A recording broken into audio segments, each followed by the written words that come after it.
विशेषण उन लोगों के लिए है जो विवादित मस्जिदों पर दावा करने के लिए हिंदू धर्म का अक्सर मजाक उड़ाते हैं।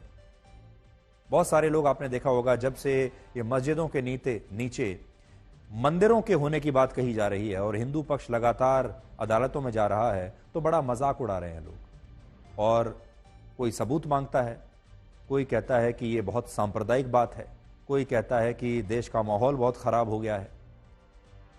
ये विश्लेषण जो आज हम करने वाले हैं, ये महाराष्ट्र के उसी लातूर के बारे में है जहां 14 वर्षों के वनवास के दौरान भगवान श्री राम, लक्ष्मण और सीता जी ने कुछ समय खरोसा की गुफाओं के पास बिताया था।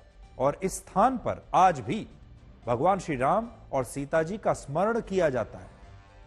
लेकिन अब वक्फ बोर्ड इसी लातूर जिले के एक पूरे गांव की 300 एकड़ जमीन पर अपना दावा कर रहा है। इस गांव का नाम है तालेगांव और यहां के 103 किसानों को वक्फ ट्राइब्यूनल ने एक नोटिस जारी किया है। इस नोटिस में लिखा है कि इन सभी किसानों को वक्फ की अदालत में पेश होना होगा और वहां पेश होकर यह साबित करना होगा कि इस 300 एकड़ जमीन का मालिकाना हक उनके पास है, वो इसके असली मालिक हैं, वरना इस संपत्ति पर वक्फ बोर्ड का अधिकार माना जाएगा।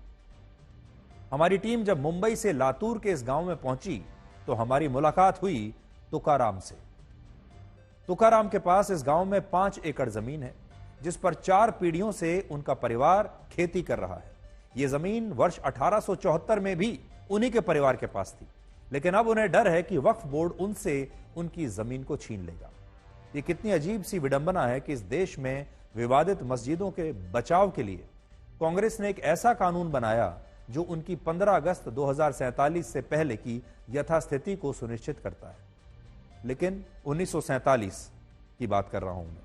लेकिन ऐसे लोगों के लिए कोई कानून नहीं बना जो अपनी 150 वर्ष पुरानी जमीन को वक्फ बोर्ड से सुरक्षित रख सके। यानी मस्जिदों को सुरक्षित रखा जा सकता है, लेकिन वक्फ बोर्ड से लोग अपनी जमीन को कैसे बचाएं, इसके लिए कोई कानून नहीं बना। आज ये सारे लोग हमारी सरकारों से ये पूछते हैं कि वक्फ बोर्ड उनकी पुश्तैनी जमीनों पर ऐसे कैसे दावा कर सकता है। हमारी टीम ने इस मामले से जुड़े सभी सरकारी दस्तावेजों को देखा है, परखा है, और वो ये बताते हैं कि इस गांव में जितने भी मकान, खेत और दूसरे ढांचे हैं, उनके नीचे कोई मस्जिद, कब्रिस्तान और मजार नहीं है। लेकिन इसके बावजूद इस जमीन के मालिकाना हक को अब वक्फ की अदालत में चुनौती दी गई है। जब हिंदू पक्ष सबूतों के साथ मस्जिदों के नीचे मंदिर होने का दावा करता है तो उसका मजाक उड़ाया जाता है। बहुत सारे लोग सोशल मीडिया पर लिखते हैं कि ऐसे तो बुर्ज खलीफा के नीचे भी बुर्जा देवी का मंदिर निकल आएगा, या पेरिस में आईफिल टावर के नीचे भी इफिला देवी का मंदिर निकल आएगा, जाइए उस पर भी अपना दावा कर दीजिए। लेकिन वक्फ बोर्ड के दावों को लेकर ना तो कोई सवाल उठता है, ना कोई मजाक उड़ाता है, ना कोई उनसे सबूत मांगता है। जबकि वक्फ बोर्ड ने इसी तरह के दावे करके अपनी संपत्तियों को अब तक 18 गुना बढ़ा लिया है।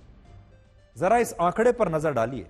वर्ष 1950 में वक्फ बोर्ड के पास सिर्फ 52,000 एकड़ जमीन थी। यानी जब हमारा देश आजाद हुआ तो 52,000 एकड़ जमीन थी वक्फ के पास, और अब 9,40,000 एकड़ जमीन उनके पास हो चुकी है। सोचिए, भारत का क्षेत्रफल तो उतना कि उतना ही है, लेकिन वक्फ की संपत्तियों का क्षेत्रफल लगातार बढ़ता जा रहा है। वक्फ बोर्ड को यह सारे अधिकार भारत के संविधान से नहीं मिले, यह अधिकार उसे कांग्रेस पार्टी की सरकारों ने दिए। कांग्रेस ने ही यूपीए की सरकार में यह कानून बनाया कि अगर वक्फ बोर्ड किसी संपत्ति पर अपना दावा करता है तो उसे इसके लिए कुछ साबित करने की आवश्यकता नहीं, कोई सबूत लाने की आवश्यकता नहीं। वो सिर्फ एक नोटिस भेजकर इस मामले को वक्फ की अदालत में ले जा सकता है और फिर जिसके खिलाफ यह नोटिस होगा उसे साबित करना होगा कि यह जमीन उसकी है। और हमारे देश में अभी यही हो रहा है। विरोधाभास यह है कि जो विपक्षी दल किसानों के मुद्दे पर इतनी राजनीति करते हैं, वो इस मुद्दे पर चुप है, जबकि इस मामले में 103 किसान परिवारों की 300 एकड़ जमीन दांव पर लगी है। और ये किसान कह रहे हैं कि अगर वक्फ बोर्ड ने उनसे उनकी जमीनें छीनी तो वो अपनी जान दे देंगे।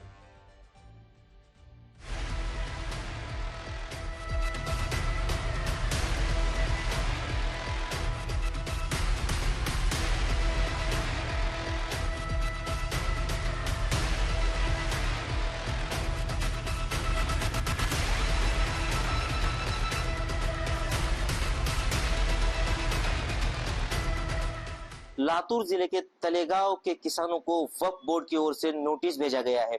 लगभग 103 किसानों को ये नोटिस भेजा गया है, जिसमें वक्फ बोर्ड की ओर से ये दावा किया गया है कि ये जो जमीन है वो उनकी है। कि 1 से 3 किसानों को नोटिस आई वाली है।